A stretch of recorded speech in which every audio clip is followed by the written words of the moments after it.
세상에서 방황할 때 나 주님을 몰랐네. 내 맘대로 고집하며 온갖 죄를 저질렀네. 예수여 이제도 용서받을 수 있나요? 벌레만도 못한 내가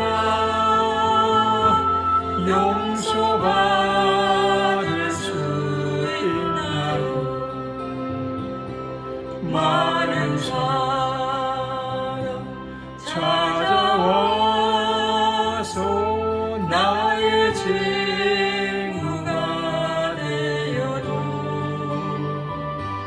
병든 몸과 상한 마음 위로받지 못했다오.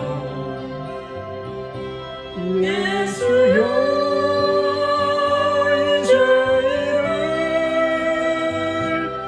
불쌍히 여겨주소서. 의지할 것 없는 이 몸 위로받기 원합니다. 이제는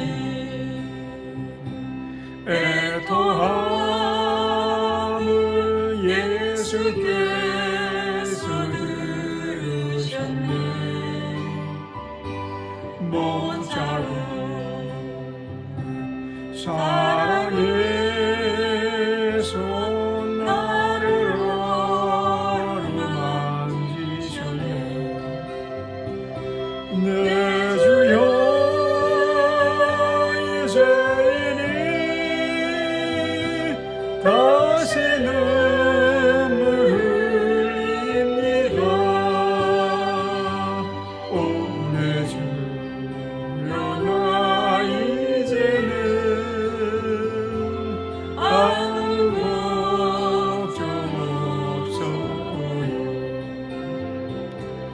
내 모든 죄 무거운 짐 이제 모두 다 벗었네. 우리 주 예수께서 나와 함께 계신다고. 내 주여 이제는 구원 감사드립니다. 나의 몸과 영혼까지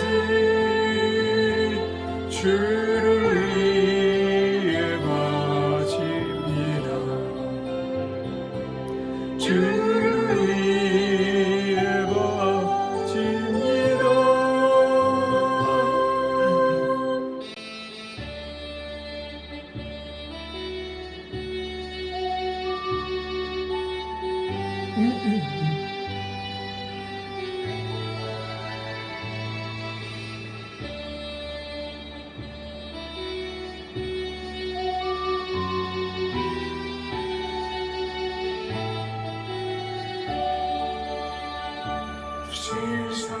세상뿐이 아니란가.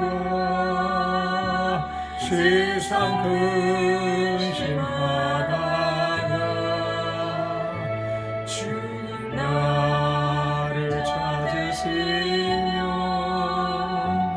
어떻게 만날까.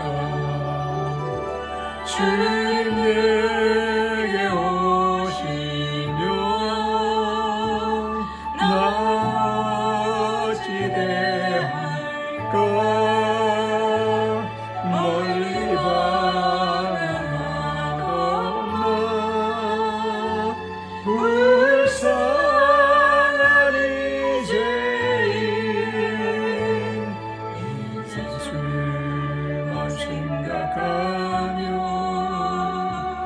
세상 근심 버리고 두 손 들고 눈물로써 주만 따라오리다. 세상이 얽매여서 세상 일만 하다가 주님 나를 부르시면 어떻게 만날까. 주님 내게 오시면 나 어찌 대할까. 멀리 방황하던 너 불쌍한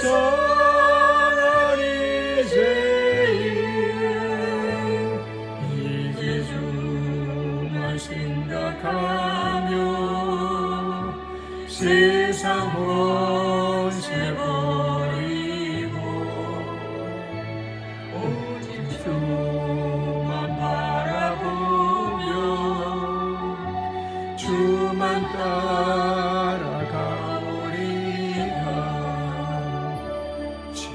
지금까지 내가 하니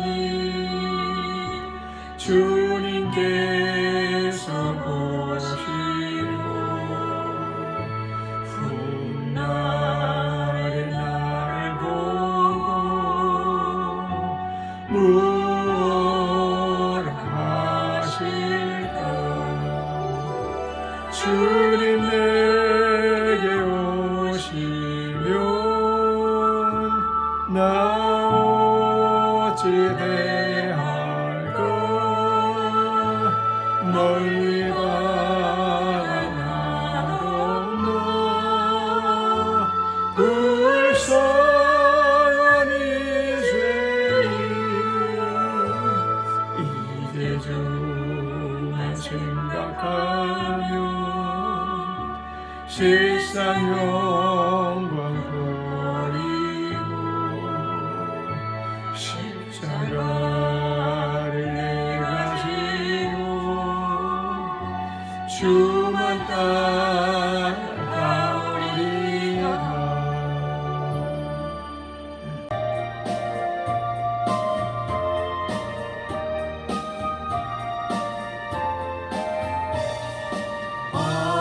하나님의 크신 사랑 하늘로서 내리사 우리 맘에 항상 계셔 온전하게 앞서서 나의 주는 자비하사 사랑 무한하시니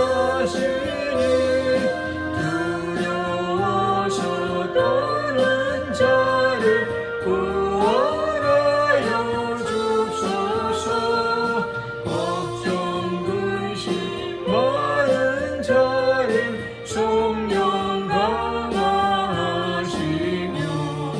복과 은혜 사랑받아 영원하게 앞서서.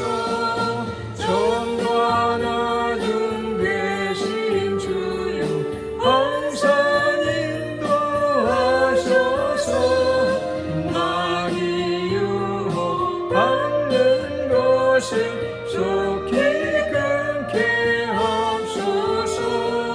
전능하신 아버지여 주의 능력 주시고 우리 맘에 힘하셔서 떠나가지 맙소서. 주께 영광 항상 돌려 전세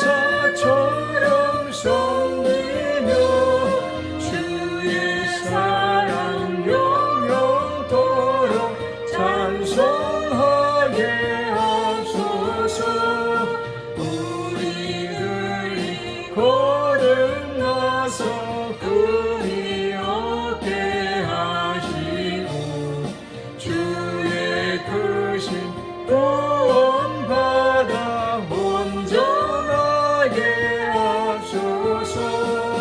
영광에서 영광으로 천국까지 이르러 크신 사랑 감격하여 경배하게 하소서.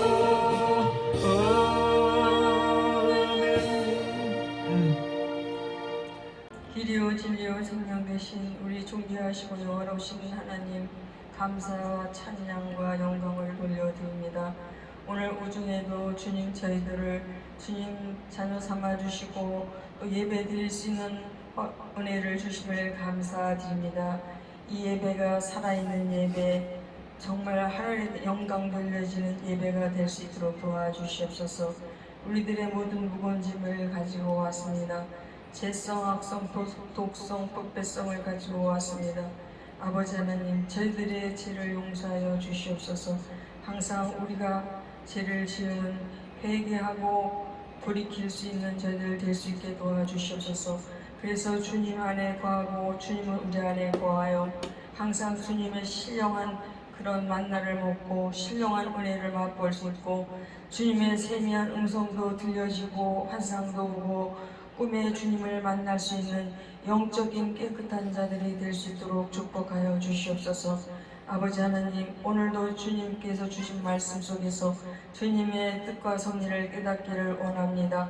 우리 각 사람에게 주님께서 부여해 주신 달란트대로 상급받기를 소원하며 저천국만을 사모하며 달려나갈 수 있게 하여 주시옵소서. 뒤돌아보다가 속이딩이 된 로세아네 같이 되지 말게 하시고 항상 많은 마귀들의 그 계기함을 우리들의 약한 부분을 치면서 우리를 유혹하고 미혹하고 있습니다. 저희들 영적으로 분별할 수 있게 도와주시옵소서. 기도하고 말씀 보고 말씀대로 살아서 악한 원수 마귀가 아무리 우리를 공격한다 할지라도 담대히 말씀으로 물리칠 수 있는 능력을 허락하여 주시옵소서. 그래서 세상을 이기고 악을 이기고 귀신들을 이겨서 매일 승전가를 주님 앞에 올려드릴 수 있는 저희들 될 수 있도록 도와주시옵소서. 기름등불 잘 준비하여 주님 앞에 갔을 때 잘다 칭찬받을 수 있는 저희들 될 수 있도록 도와주시옵소서. 오늘도 주님 앞에 예물 드립니다. 받아주시옵소서. 이 예물이 쓰여지는 곳에 하나님의 나라가 확장되며 우리 아름다기에 꼭 필요한 예물, 부재예물, 성교예물, 전도예물이 될 수 있도록 축복하여 주시옵소서. 모든 걸 주님께 맡기며 예수님의 이름으로 기도드렸습니다. 아멘. 말씀을 보겠습니다. 히브리서 11장 13절에서 16절입니다. 히브리서 11장 13절에서 16절까지입니다.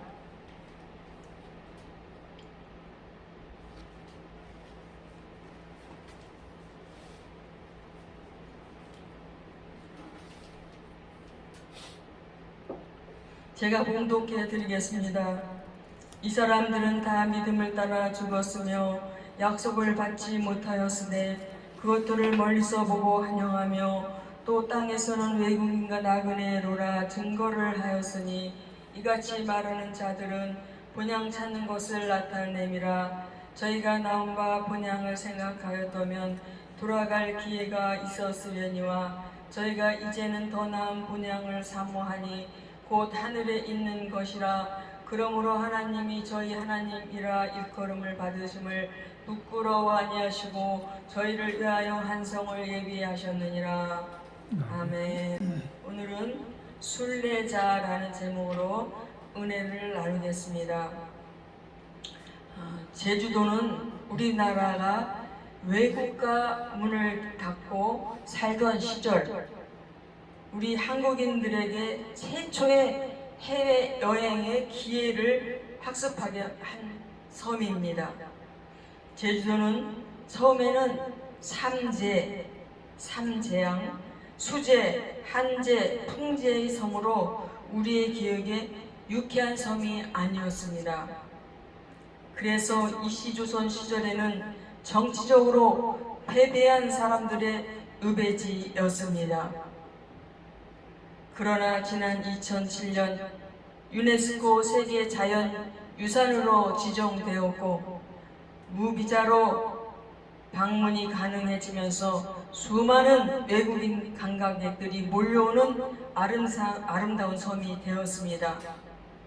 2013년에는 연간 관광객 1000만 명을 돌파하기도 했습니다. 외국인들의 방문이 늘면서 제주도의 번영과 축복이 되는 그런 측면도 있지만 무례한 관광객 문제도 점차 골치 아픈 과제가 되고 있다는 얘기를 합니다.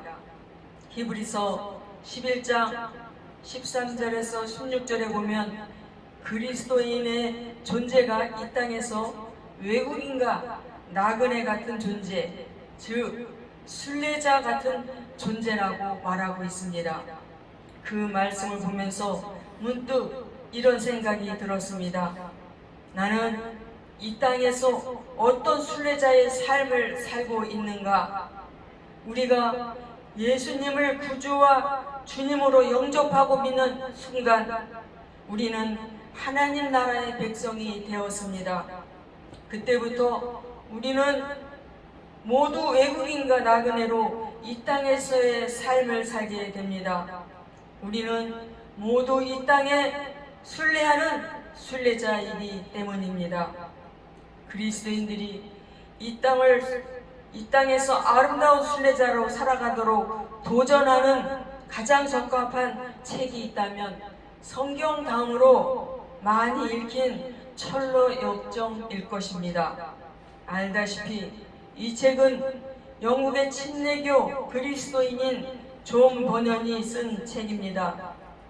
2016년 9월 가평의 필그림 하우스에서는 철로 역정 순례길이 조각공원 형태로 만들어져서 전 세계의 그리스도인들을 위한 영성 순례 학습장이 이용되고 있다고 합니다. 앞서 소개한 히브리서 11장 말씀을 통해 저는 잠시 이 땅에서 그리스도인들 모두가 아름다운 순례자 인생을 살아가는 비밀을 나누고자 합니다. 첫째, 우리는 하늘 본향의 실제를 믿고 길을 가야 합니다. 참된 순례자는 자기가 가야 할 궁극적인 본향을 알고 있는 사람들입니다. 성경은 그 본향이 하늘에 있다고 가르칩니다. 만일 우리가 그런 궁극적인 본향을 알지 못하고 인생길을 살아가고 있다면 우리는 순례자가 아니라 방황하는 나그네에 불과할 것입니다. 여러분은 순례자입니까? 나그네입니까? 그들이 이제는 더 나은 본향을 사모하니 곧 하늘에 있는 것이라. 이러므로 하나님이 그들의 하나님이라 일컬음을 받으심을 부끄러워하지 아니하시고 그들을 위하여 한 성을 예비하셨느니라. 하늘 본향의 또 다른 이름은 하나님이 기뻐하시는 자기 백성을 위하여 예비하신 성 혹은 도시라고 할 수가 있습니다. 존 버녀는 이 도시를 시온산이라고 불렀습니다. 천성, 새 예루살렘이라고도 부르는 이곳이 믿음의 사람들이 바라보는 궁극적인 본향입니다. 이 땅에 사는 인류는 모두 각기 다른 지상의 고향을 갖고 있습니다. 어떤 이는 고향이 중국이고 어떤 이는 고향이 미국이고 어떤 이는 고향이 일본이거나 몽골 아니면 동남아시아일 것입니다. 그러나 이 설교를 듣는 우리 대부분의 고향은 한국입니다. 믿음의 조상 아브라함의 고향은 갈대와 우르였습니다. 그러나 아브라함과 그의 후손들은 그 고향으로 돌아가기를 원하지 않았습니다. 그들이 나온 바 본향을 생각하였다면 돌아갈 기회가 있었으려니와 이들은 16절에서 더 나은 본향을 사모하게 되었다고 말합니다.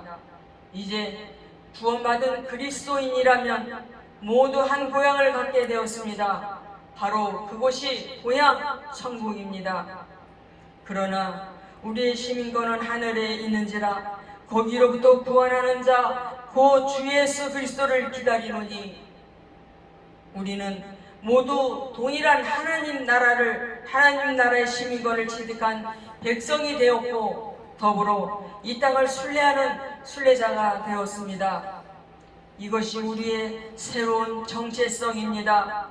이 영원한 본향인 하나님 나라의 실제를 믿을수록 우리의 정체성은 더욱 견고해집니다. 우리 신앙의 선배들은 이 하나님 나라를 믿고 살았으며 또한 믿고 죽었습니다. 이러한 하나님 나라를 이 땅에서는 다 경험하기가 어렵습니다. 그래서 13절에서는 약속을 받지 못했다라고 말합니다.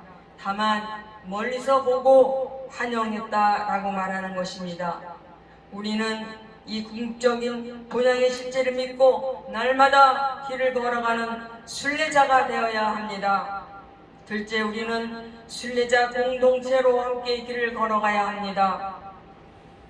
본문 13절을 보면 순례길을 걷고 있는 것은 한 개인이 아니라 복수형인 사람들 또는 그들이라고 표현하고 있습니다.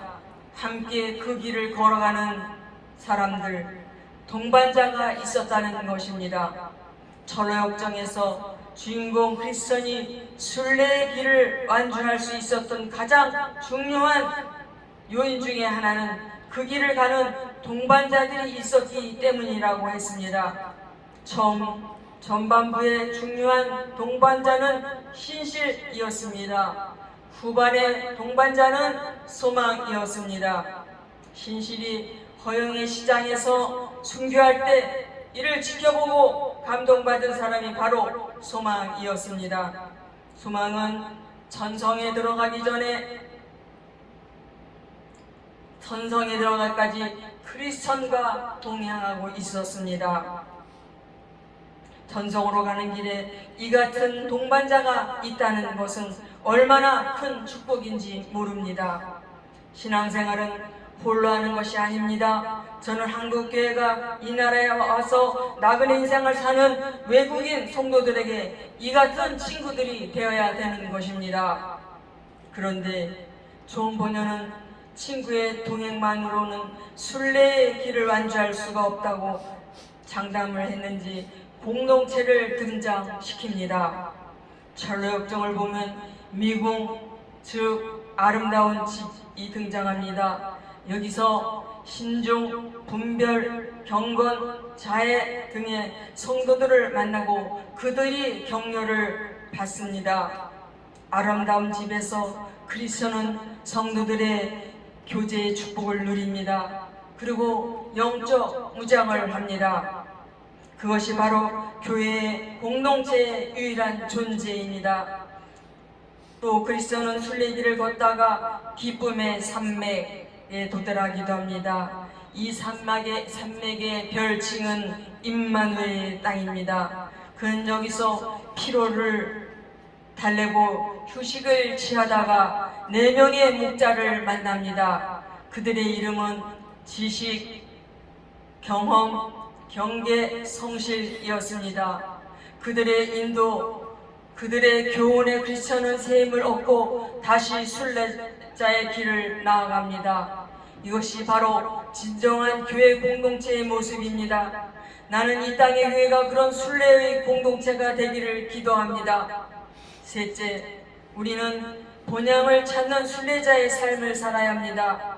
우리의 신앙의 선배들이 고백한 나그네됨이란 곧 순례자의 삶을 뜻하는 것입니다. 그리고 그의 우리의 전생에는 바로 본향 찾는 순례자의 삶이라고 고백합니다.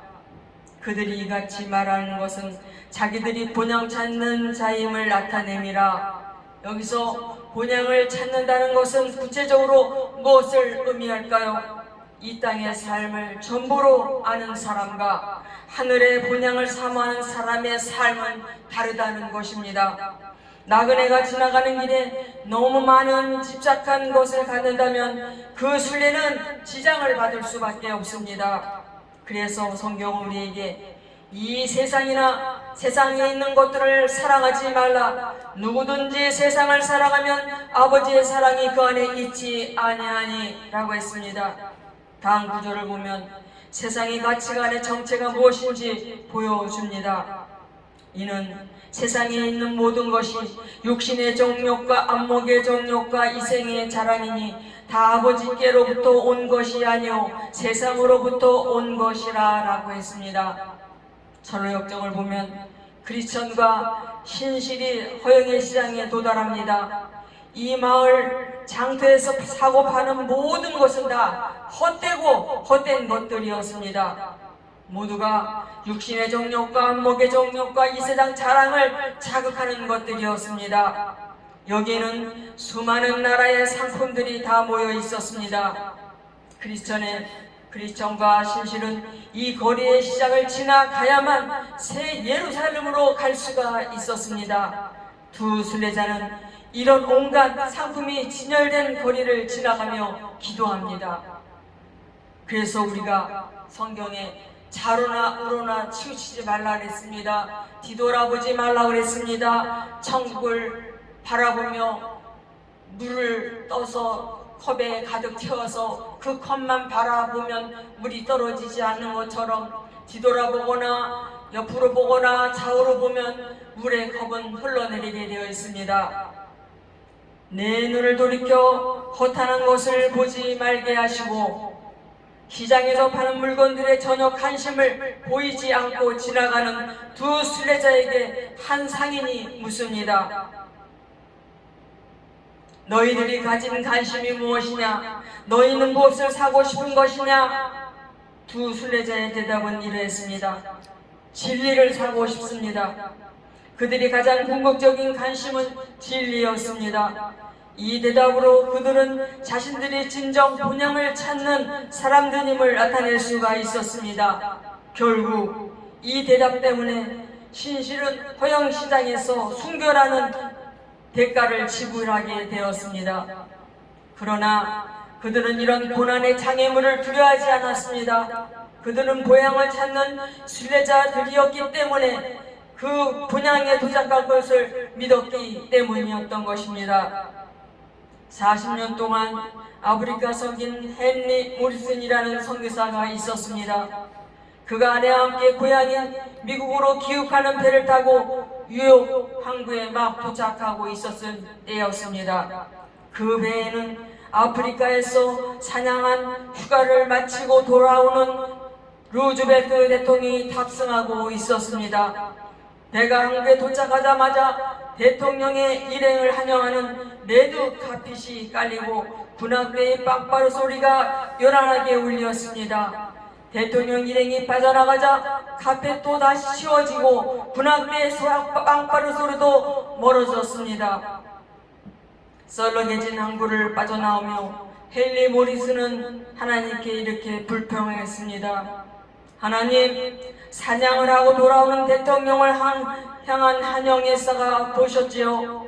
그런데 40년 동안 하나님을 위해 일하고 돌아오는 저희를 위한 환영은 없었습니다. 바로 그때 헨리 모리슨 선교사에게 하나님의 음성이 들려왔습니다. 헨리, 너는 아직 본향에 오지 않았다.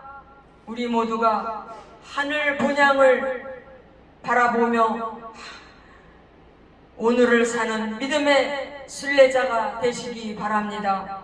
존 본년의 철로역정을 통해 천국 본향을 바라보고 사는 믿음의 순례자들이 되시기를 축복합니다. 기도하겠습니다. 악한 원수마귀는 우리들에게 이 땅에서의 삶에만 집중하게 합니다. 주님이 재림하실 때 각각 선악간에 심판하실 때 슬피며 이를감을 당하는 자가 하나도 없게 하여 주시옵소서. 저 천국을 사모하며 이 땅에서 준비하며 살아가게 하여 주시옵소서. 예수님의 이름으로 기도드렸습니다. 아멘.